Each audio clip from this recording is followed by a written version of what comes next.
Only a few miles west of Roman Navio, at the head of the Hope Valley, lies a fort on a much grander scale. This is Mam Tor, and atop its imposing and fractured peak lie the ditches and earthworks of an Iron Age hill fort. This was home to the native Britons who Caesar first encountered when he crossed the English Channel. Their life was hard, turbulent, and sometimes extremely cruel. From around 1000 BC, the climate of Britain had become cooler and wetter. The higher grounds that were once inhabited had to be abandoned as the ever-present rain turned the cultivated fields into blanket bog. This reduction in land led to an exodus from the hills, and all of these people trying to find a new home resulted in great social and economic stress for our island. In the Peak District, as with many upland areas in Britain, a response to this was the construction of defended settlements on hilltops, like the remains we now find on the summit of Mam Tor. These forts were not the sign of a unified force, but of a fractured and unstable society. Starvation, famine and migration within Britain led to warfare over the resources that were left, and these massive structures were a necessity for those who wanted to protect what little they had. Mam Tor, meaning Mother Hill, is a towering ridge of sandstone and shale, known locally as the Shivering Mountain, for its habit of dropping screes of shale after each frost or rainstorm weakens its strata. It is situated at the junction of the Dark Peak and the White, where the Gritstone Moors and the Limestone Plateau intersect.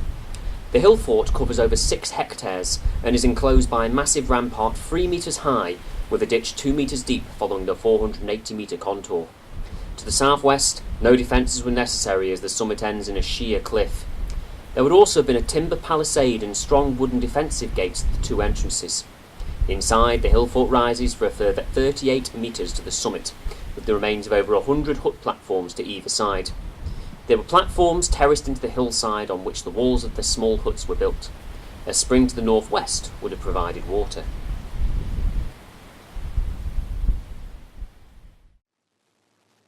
Fincop is another hill fort with a truly dramatic location, high above Monsall Dale in the Wye Valley.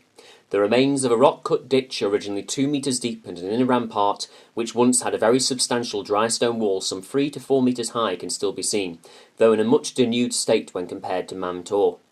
This ruinous condition is not totally due to 2 millennia of exposure, but the circumstances which led to the fort's original demise.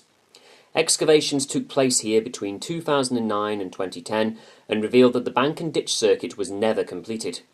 The defensive wall was found to have been purposely toppled, and once removed a shocking discovery was made.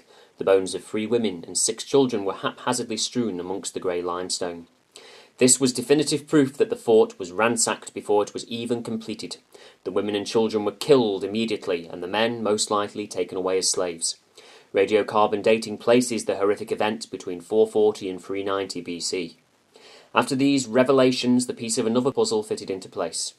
In 1911, Mr. Storrs Fox, head of a local private school in Bakewell, was exploring the screes and towering rock formations at Hobbs House just below Fincop when, upon entering a small cave, he discovered the remains of a child, possibly a boy. The bones were obviously millennia old, but it seemed unusual to find such remains in a cave with no other artefacts. It now seems a distinct possibility that whilst this young boy was fleeing the attack on Fincop above, he slipped on the steep slopes and fell into the cave. Unable to escape, he would have spent his last few hours in the encroaching darkness. The story of violence and destruction at Fincop is not an isolated one, and scenes like this would have played out all over the country. As this was such a violent time, even the smaller homes and settlements were often defended with enclosures and robust boundary works. The typical house of the Iron Age was a circular wattle and daub construction with a conical flat roof. Although to us it may look somewhat primitive, a family could have comfortably found space within, not just to sleep, but to socialise and undertake domestic activities. Even with the ever-present turmoil, technological advancements still took place in the Iron Age. Indeed, the period's name is taken from its people's most important discovery, iron, a malleable metal that became a major industrial material for the whole nation. Not only was it more flexible than the earlier metals such as bronze, but coming from a single source and having a wider distribution, it was much easier for people to access. Evidence suggests that iron was first used around 700 BC, and was used in new innovations in warfare weaponry. The first shields and body armour appeared, along with slashing swords, which would have been used on horseback, the earliest sign of equestrians being used as weapons of war in our history. Iron was also used in the construction of fine grave goods, though the Iron Age people left little evidence of burials. It is likely that they used wet places such as bogs, rivers and lakes for the disposal of their dead, for this is where many of their intricate objects have been found, from inlaid brooches to carved daggers. Before we leave the people of the Iron Age, there is one further site worthy of special note in the Peak District.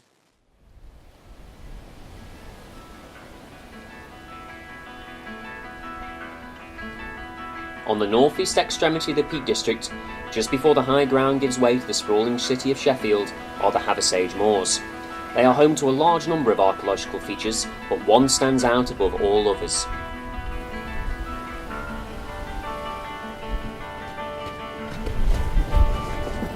Standing on an imposing promontory 750 foot long by 250 foot wide, and with cliffs up to 30 foot high on three sides, this is Carl Walk.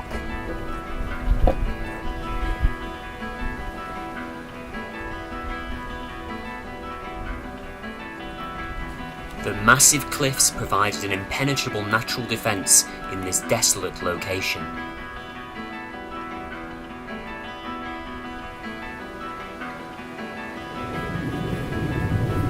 The only side of the promontory without the natural cliffs is the western side, where Carl Walk slopes down to meet Higger Tor.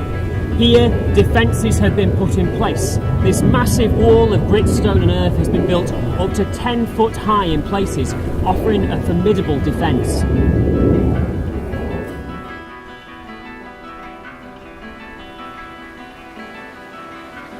The wall is colossal and still stands almost complete today.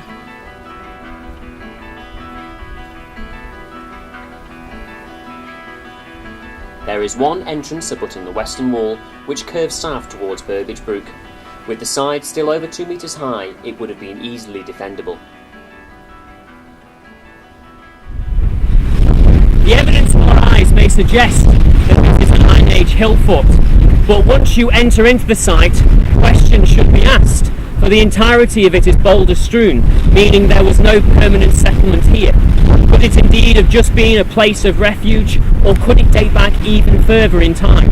A few miles south of here on Garden's Edge is another similar stone and earth embanked enclosure that was in fact defining a Bronze Age ritual space. Could it be that Carl Walk is even older? Until excavation takes place, we do not know the true answer. Sites like Carl Walk are tantalising for the hints they give and the secrets they keep.